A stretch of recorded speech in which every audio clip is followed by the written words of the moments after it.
And while I was like being stubborn and working on that, like people did keep asking me Mm. to help them, Mm. but after doing it for a while and realizing how much I loved it, and also realizing the limited material for That was teaching, there. Yep. that's what really got me like that jump started everything. In this video, I'll be talking to Eunice, the co-founder of Rise to Haitian Creole, about the brief history of the Haitian language and also her journey as a second-generation Haitian who then began teaching the language to others. You are watching Culture on CharisMaggietv.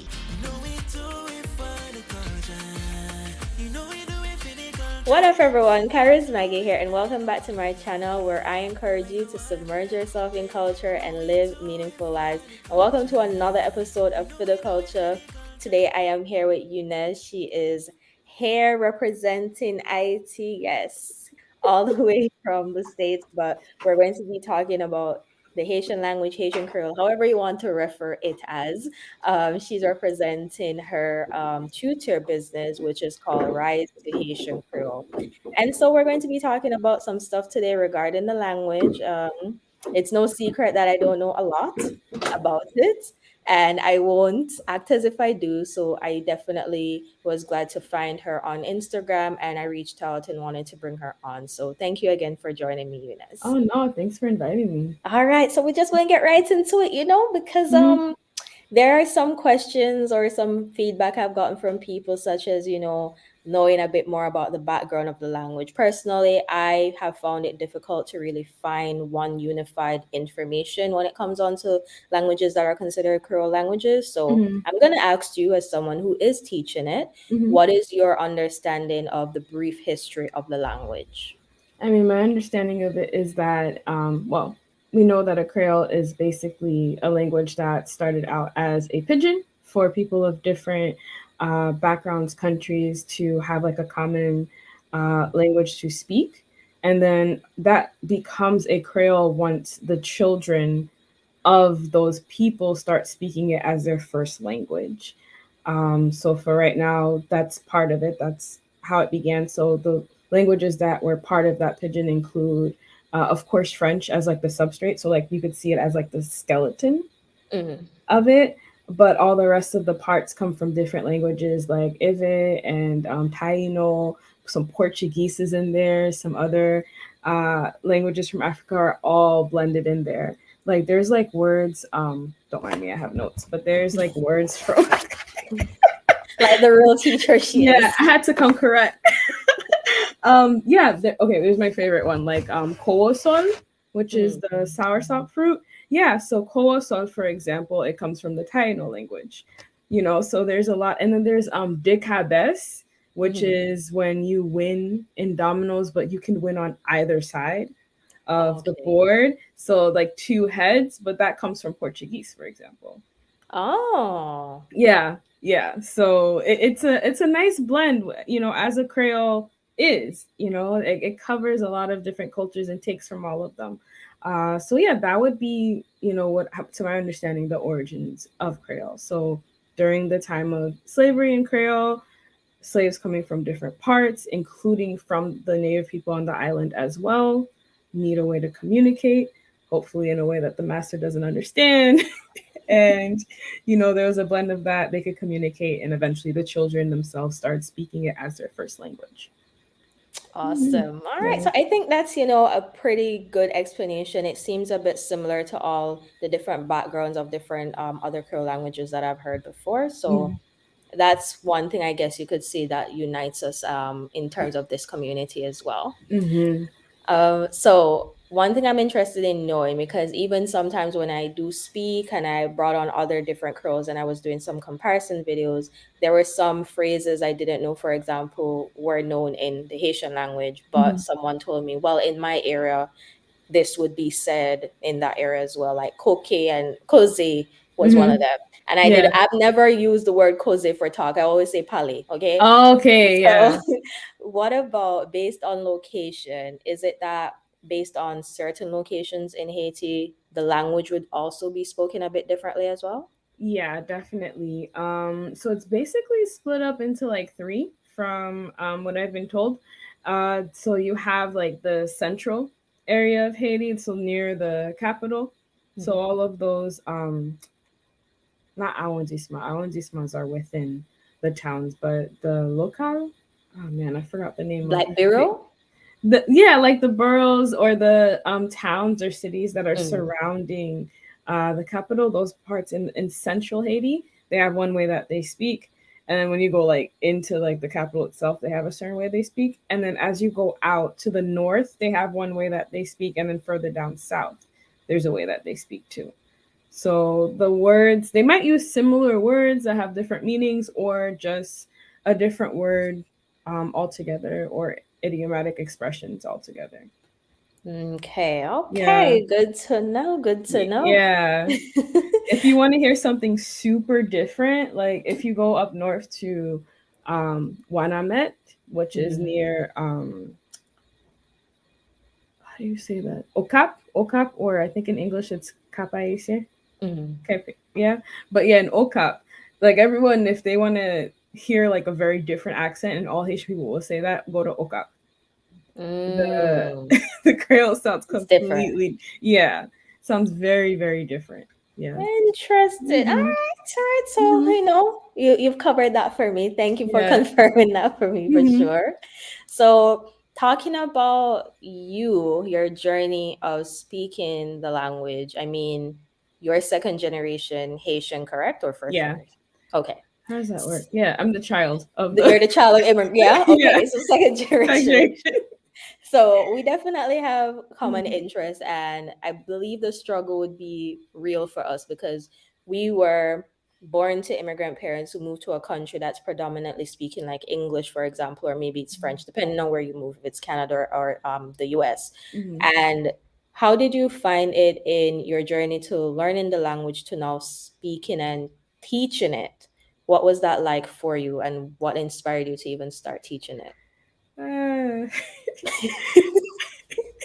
Was it bullying? Were you bullied into it's, I was bullied into improving it. That's for sure. Oh, if it's one Yeah. thing my folks go do, like my Yeah. Haitian folks, like y'all are definitely going to bully us into learning it better. Like I've gotten Yes. that firsthand. So Yeah. Yeah. I'm telling you, and they don't say like just learn it better. They clown you like every time yes. you say something wrong. Kisa, what'd you just say? Where'd that come from? What made you think that was the word? Like it's just so bad. Or in front of everyone, they'll correct you. Like my friend said something and it was the wrong. Like I heard her make the mistake, but I'm like, we're on Zoom. Like I'm not gonna go correct you in front of everybody. Like I know that she used the wrong word. She said like, um, they asked her, "What are you gonna eat?" Dice, "On pa kone." I don't know. Ça dépend de qui ça ma tante mwen pote pou mwen, which Mm. is like literal translation of like to bring something. But in Creole, that's like to carry something. And I'm Mm. just like, that's not the word. But I was like, whatever, that's my friend. I'm not gonna say nothing. But this older Haitian lady that was on Zoom was just like, hey, before she went, she's like, Platiu, yes. And she's just like, what did you say? She's like, that's not the word. It's not pote semene. She's like, who was your aunt carrying? And I'm like, Oh gosh. I bet she would never forget though. no, she will She, not. she will never forget that You'll lesson. never forget. No, I'm to this day. I'm still corrected on certain things. Just because you know more than one language, they'll start slipping in and out. But to Mhm. answer your question, I wasn't born in Haiti, but my mom brought me to Haiti at like a few months old. I don't even think I was a year old yet. Mm. And I lived with my grandmother and my dad up until it was time to start preschool. So like in technically my first language is Creole. Mhm. Like I think my dad would teach me like English words here and there, but technically my language was Creole. Mhm. So it was great back then. Like I spoke Creole so well, I was constantly getting in trouble for making up stories or just saying things that are considered rude. You know, like someone decided to stay over, and I'm like, why are you even staying here? Who told you you could stay here? Why are you on that bed? Why are you Mhm. eating all our food? Like in Creole, out loud. So my Creole was good enough to get me in trouble. But when we moved here to the States, it was not middle school. It was like time for preschool, and children were like sponges. Picked Mhm. up English right away. All the kids speak English. The teacher speaks English.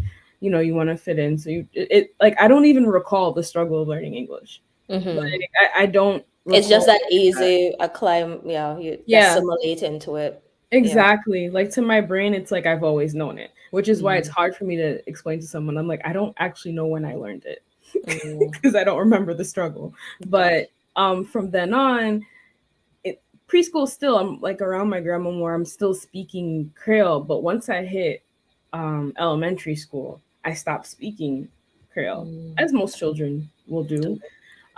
Especially since my mom kept saying, "Oh, when you go to the school, don't let them know that you're Haitian, so that they don't put you in the ESL class because they will do that no matter yeah. how fluent you are in English." So nobody knew I was Haitian.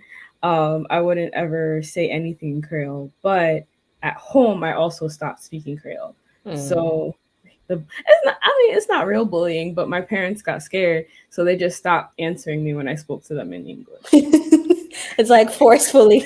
Yes, I would say something, and they would just like, Mm, and then I'd be forced bravo. to say it. Yeah, exactly. And I'd have to say it in Creole. So that helped. And then also my grandmother living with us. Ah. That was a huge help because she didn't speak English. And I've always been a teacher at heart. So I took it upon myself to teach my grandma English. So Ah. I'd be like, no, grandma, you say it this way, but you have to compare it to Creole and stuff. So yeah, I think that's what helped me hold on to the language. But I'm from New York and there's Haitians there, but the Haitians are mostly from central Haiti. Mm. And some of the ones that I was used to, they were also like went to school like up till high school at least, if not a little bit further past that. So the Creole that you'll speak from like being educated is different. And then once they come here, a lot of them actually learn English. So the Oh. Creole that you'll hear us speaking in like that area of New York, like I'm from Queens, it'll be like a blend of like it's Creole, but it's very Frenchified. Like let's say Creole Mm. francais. Like it's very Frenchified. And then on top of that, there's like some English phrases thrown in there. Uh, yeah, so my Creole, I thought it was good. But there was a lot of like me throwing like English phrases in there and not really bothering to fix it because everybody understood me. Mm. Like, so why does it matter? Nobody ever questioned it. But then we moved. So that was like part one. And then when we moved, me and my husband to the eastern shore of Maryland. So that's near Ocean City, the beach. There's a ton of Haitians here. We moved here for volunteer work. The Haitians here are not from mostly central Haiti, or at least like near the capital. A lot of them are from like Gonaive, Mm. some of them from up north. And then I forgot the other places, like basically nowhere near the middle, mostly like Yeah. towards the south, towards the Got north. you.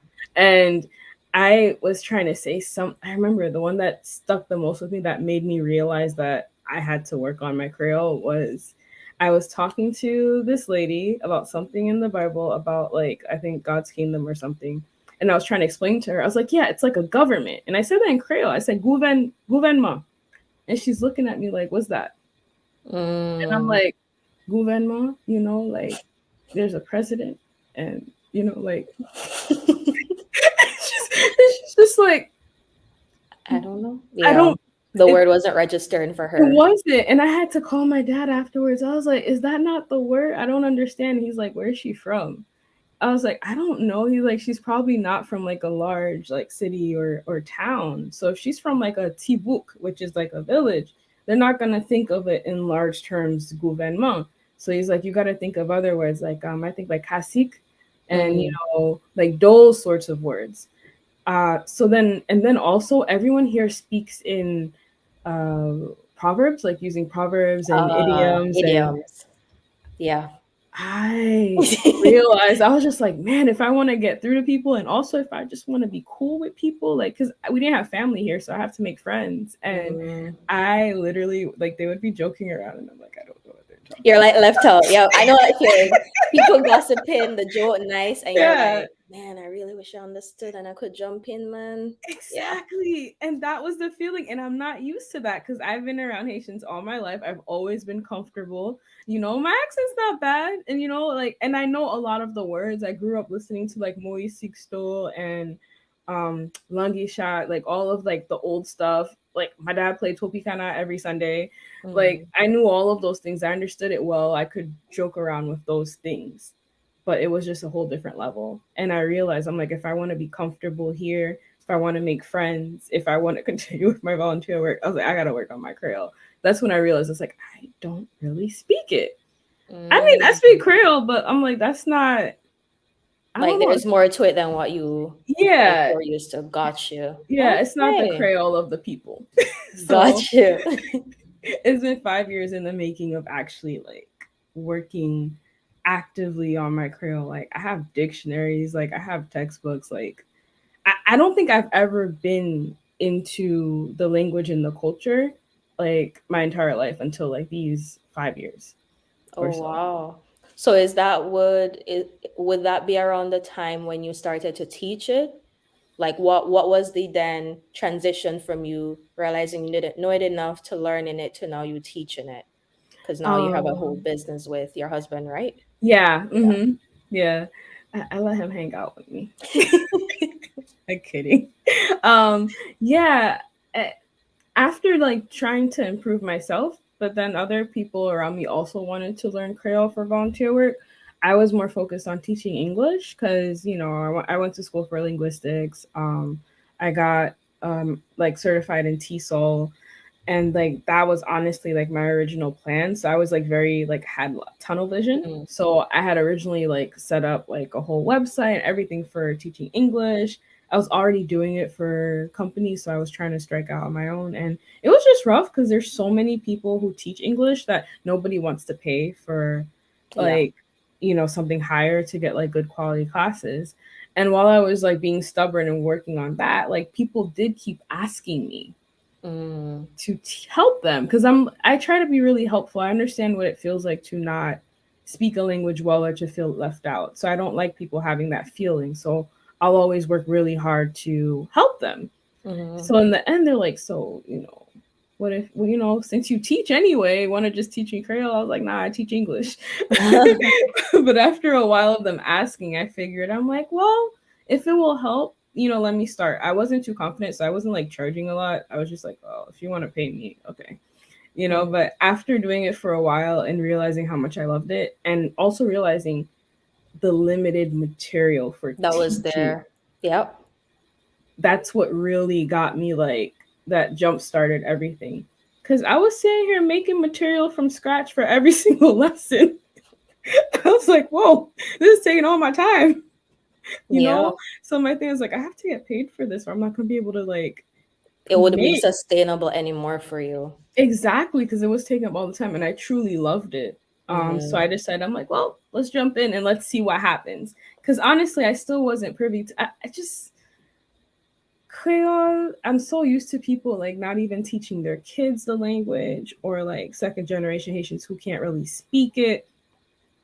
So I wasn't sure if anyone valued it enough to actually like learn it want to pay besides for it. exactly besides us that were doing some volunteer work and I don't know, people who are doing like Peace Corps or something like or in the law field. Like I just wasn't sure, but I'm like there's something here. People want to learn it. I'd like to contribute. So I just started that way. And I think that's how I got started with the Creole. And then I was still teaching English as like my main income. But after a while I was like, you know what? Let's just see what happens. And then Yeah. Rice to Haitian Yeah. Creole was Yeah, pretty much exactly. born. Awesome. Yeah. Coming up on part 2 of this episode. I know that in the first part of the video, we had talked about your journey to eventually teaching others, and you got over that I guess, imposter syndrome of like having to teach it as a second generation Haitian. For anyone who's trying to learn it, what are some best practices that you would recommend for them?